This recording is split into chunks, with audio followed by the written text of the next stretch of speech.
what do you know? The Big Daddy G Show. The Big Daddy G Show. Hi kids, welcome to the Big Daddy G Show. And today we're going to be talking about a topic that a lot of people consider taboo. Though it's been around forever, it's the topic of being transgender. And today we have our guest. His name is Nick, and Nick is visiting from Oregon, and he's here to share with us what he's going through right now and what he's going to be dealing with in the future. You're going to, well, some of you anyway, are going to be a little upset with some of the questions that I ask. You might think that I'm being bullying him, or you might think that I'm being just mean to him or something, but I'm not. I'm asking him questions that I feel people that are going through the same thing would like to get an answer to, you know, or so they can relate. I asked Nick to come and do this interview because I know that there's a lot of kids out there that are going through the same thing that he is. And we just want to let you know that you're not alone. According to the dictionary, transgender is a person that does not relate to their assigned sex. In other words, if you're a boy, you feel like you're a girl. And if you're born a girl, you feel like you're really a boy inside. And there's a lot of people that go through this. And we have a guy from Oregon here that's going to help us, hopefully, help you guys understand transgender people a little bit. So here's Nick from Oregon. You consider yourself transgender, correct? Yes. Okay. And at what age did you decide, or did you feel in your heart that maybe you were transgender?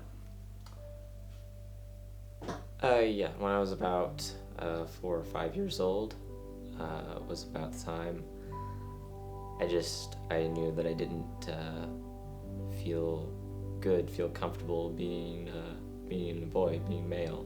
So you said that you put on some of your mom's clothes and that you felt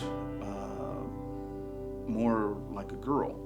Well, could it be that maybe you're just a cross-dresser and not transgender? Maybe you just like wearing women's clothing. While wearing women's clothes makes me feel good, it doesn't, kind of complete the situation, so to speak. I know I'm not just a cross-dresser because I know how I feel in my head. I mean, and it's, I don't feel comfortable in the skin that I'm in. When you talk about transgender, are you talking about going through the whole operation, the hormones, the whole thing? Yeah, I mean, that's what I want. I want to go through that transition. Okay. Have you started the hormone injections yet? No, not at all. That's, something I'm talking to my doctor about. So you've seen a doctor. Now, are we talking about a psychiatrist, or are we talking about an actual medical doctor? I mean, they're both medical doctors, but are we talking about psychiatry, or are we talking about medicine doctor? He's a psychiatrist, but he is allowed to point me in the direction of someone that would give me the hormones. Okay. And what did he say to you as far as how long will it take to do the hormone injections, and at what kind of cost, or just the hormone injections?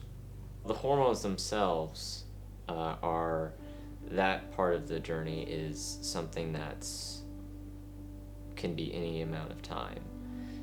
People have gone through in a year, people have gone through in 2 years. It's about, I think, how you want to go through it, your journey. You know, there is the amount of time that is standard, which appears to be a year to 2 years. The amount of time that my psychiatrist has told me is not any time specific, just we'll start when you want, and when you get there, you're there. And at what cost do you think just the hormone injections total? Well, we never talked about the financial aspect of it, more of just the journey and what that might look like in terms of what I want to go through, like how I want to go through it. When you were, say, in elementary school or middle school or high school, at that point you already knew that in your heart you were a girl. And did anybody there in either of those schools, did anybody know what you were going through? Did you share any of this information with anyone? No, I never shared it with anybody. I never got to talk about it and, you know, be able to deal with it essentially with anybody through, you know, grade school, middle school, and high school. And start dealing with it and talking about it until just at the beginning of 2016. Do you ever remember as a child growing up, did you ever overhear your parents say, you know, I don't know what, you know, why he's being so strange or why he's being, you know, different? My mom kind of, when I first asked her when I was about 5 or 6, just kind of dismissed it. So, you know, growing up, she just kind of assumed that, you know, I was just, you know, being a kid. And once, you know, reaching 6th grade and entering middle school, it was just, you know, he's just doing what he's doing kind of thing. I suppose she never knew what I was going through growing up until I decided to tell her, you know. And again, that was, you know, that was after high school, after all of those years. And do you wish that at that time when you were in middle school or high school, do you wish that there was someone that you could have talked to about it that make you maybe understand more of what you were going through? Yeah, I really wish I could have had someone to talk to, someone that would not, you know, look at me and say, oh, well, that's just wrong because reasons, right? I didn't talk about it with anybody because I didn't want to be dismissed by anybody. I didn't want to be told that the things that I'm feeling are just made up in my head and don't exist and are just, and somehow just false, when I know what's going on inside my head. You know, when you want to talk to somebody about something, you know, you want to be able to, you want to feel like you're not going to be rejected. You know, even if they may disagree, you at least want to feel like that they're not going to judge you for who you are. And who was the first person that you told that you were transgender? The first person I told was one of my friends that I actually had met while playing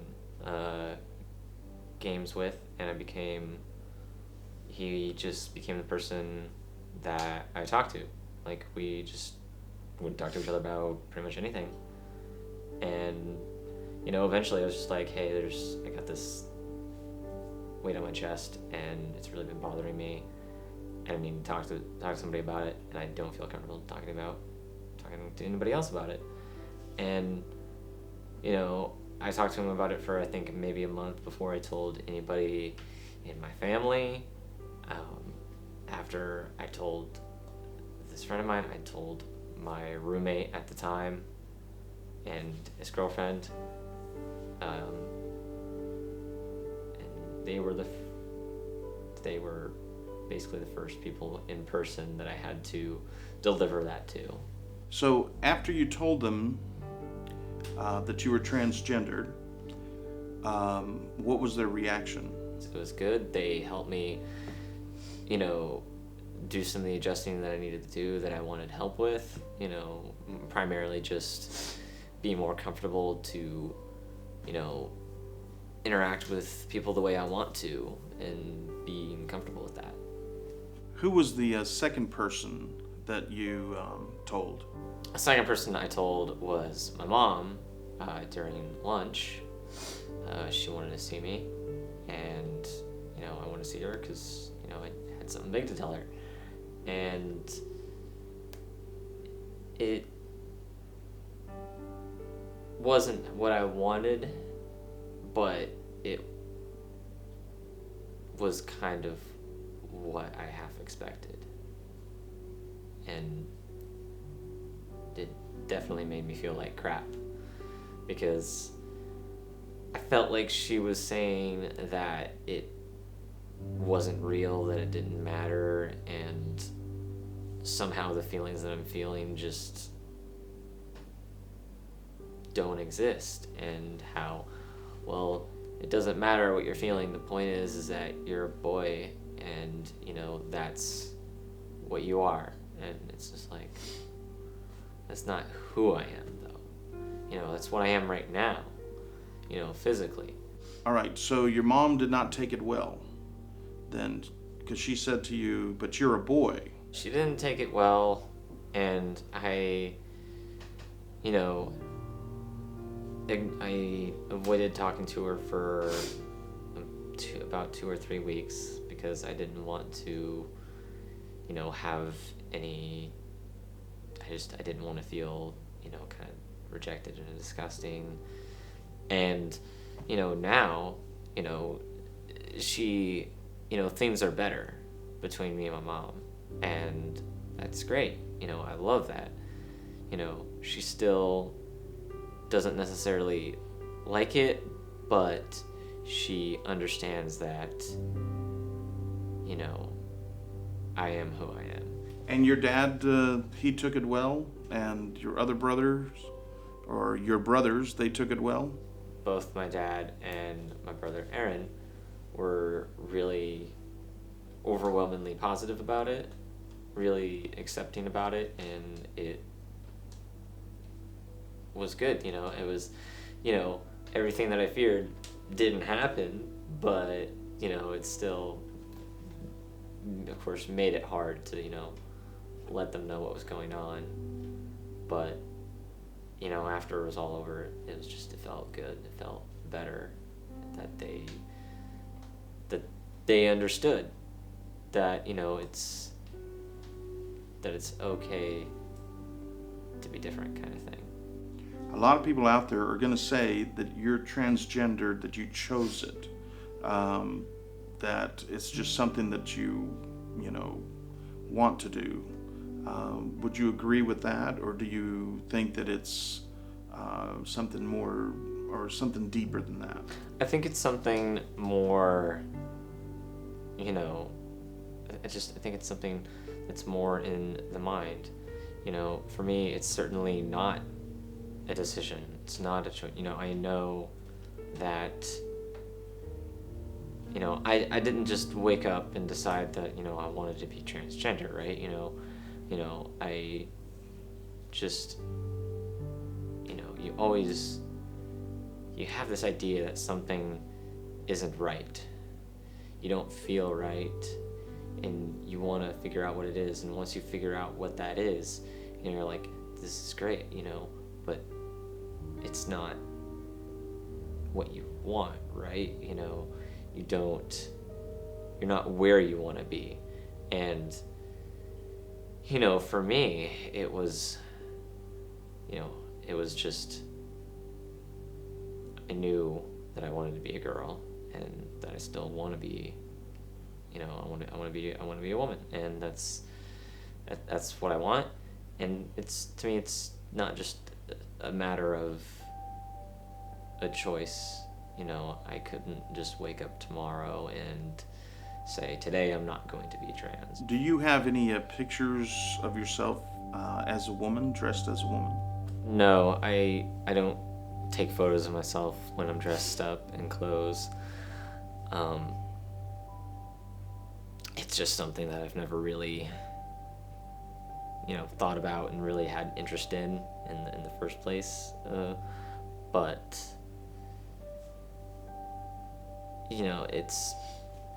it's because, and I think the biggest reason is just because I, seeing myself is like, it's like, oh, I see that I'm a little bit closer to, who I am inside, but I see what's on the outside, right? And it's clashing with what's inside, and sure, wearing the clothes makes me feel better, but I feel closer, but I don't want to picture and see it and, have that feeling in my stomach that says, oh, well, you're close, but you're not there. And it's, yeah, so I don't have pictures to answer the question. So you feel in your heart and your mind that you were supposed to be a woman. And how does it feel to have a penis when you feel like you're a woman inside? It's a weird clash. It's what you're born with. So on the physical side, you're like, I'm used to this because this is what I've had growing up, but I don't like it at all. It's an uncomfortable feeling. Even despite growing up with it, right? It doesn't feel good. I don't like it. Yeah. So you have decided to have this operation. Of course, you have to go through counseling for about 2 years before somebody can, give the okay in the United States. But you don't have to have the operation in the United States. Once you do have the operation, do you feel, once your penis is gone and your testicles are gone, do you feel then that you will be complete? The way I think about it now is, I'll be that one step closer, but the thing that is always a constant fight that you have to, work on is that you're never going to be 100% female or male, whatever, from wherever side you're transitioning from. And I think it's when you realize that has the ability to bring you down. But the way I try to look at it is, even if I'm not 100% female, it doesn't matter, because it's about knowing who you are and being happy with yourself. And it's going to be hard, and I think it's going to be hard, but I know I'm at least going to be in a place where I'm going to be happier and where I want to be physically. Do you associate with people that are transgender now? Do you have any friends that are transgender that you talk to?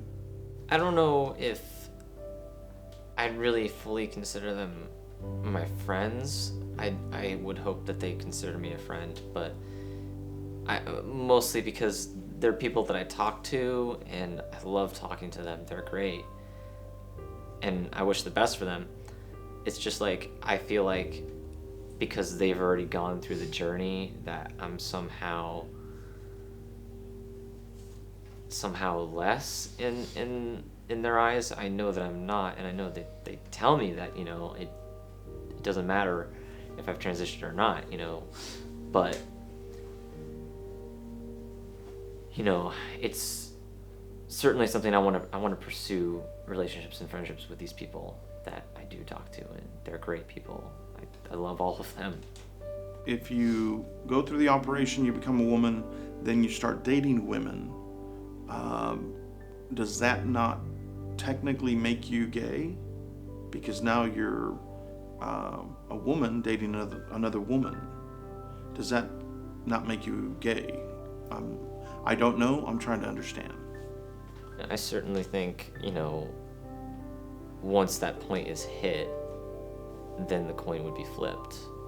But it's as of right now, I would still be considered straight, not having gone through the operation or anything yet, of course. I think, because I think it's safe to say that would be, yes, considered gay at that point. But, it's, that's not what it is right now, right? Okay. If that makes sense. I did some research and I found out that a very high percentage of men that go through the operation to become a woman end up dating women. And at first, that kind of threw me off because it didn't make sense to me. Why would you become a woman and then date women? But it could be that the man was straight the whole time.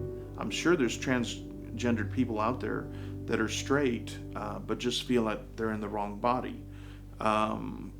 So, now I can kind of understand what you're trying to say. Okay, kids, well, that's going to conclude our interview. I just have one last thing that I would like to ask Nick, which really doesn't have anything to do with the interview, but I think it might help somebody out there who's going through the same thing. What advice would you give someone, let's say a kid who's 8 or 9 or 10 or 12 or 13, 14, 15, 16, 17, or even older, let's say they're in their 30s or 40s or 50s or 60s, 70s, 80s. What advice from what you have learned and from what you have gone through, what advice would you give them to make their transition a little easier? What have you learned that you can share with us that could help, someone else?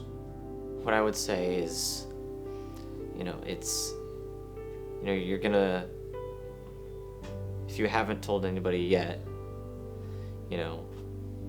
when you finally do find that person that you can trust enough, that first person that you can trust enough to tell, that person's going to make all the difference, because they're going to be able to help you tell everybody else, even if they're not there in the room with you, because you gained that experience of telling somebody, and you feel like it's going to get easier every time, and it's not that it gets harder, it's just you still have to climb that hill of saying to the people that you want to tell, hey, this is what I'm feeling, and I happen to be transgender.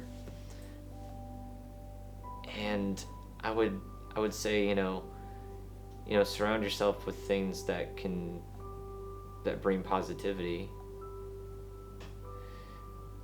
Something that helped me was, I wanted to get, right away after I was done, taking about 2 months to just kind of take everything that was scrambling around in my head, and after talking with, my roommates about it, I was like, I'm ready to get a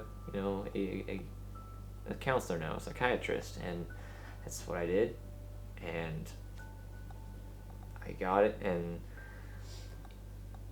a lot of people will tell you that, you have to work a lot to get the right kind of psychiatrist, and I think that's true, but you can get lucky, and I certainly think that I did. It's okay to think the things that you're thinking, because, it's who you are. Just be happy with who you are. And if you're scared to tell somebody, you gotta find that first person that is not gonna say anything wrong about you and and who you are. And that's hard. That's really hard.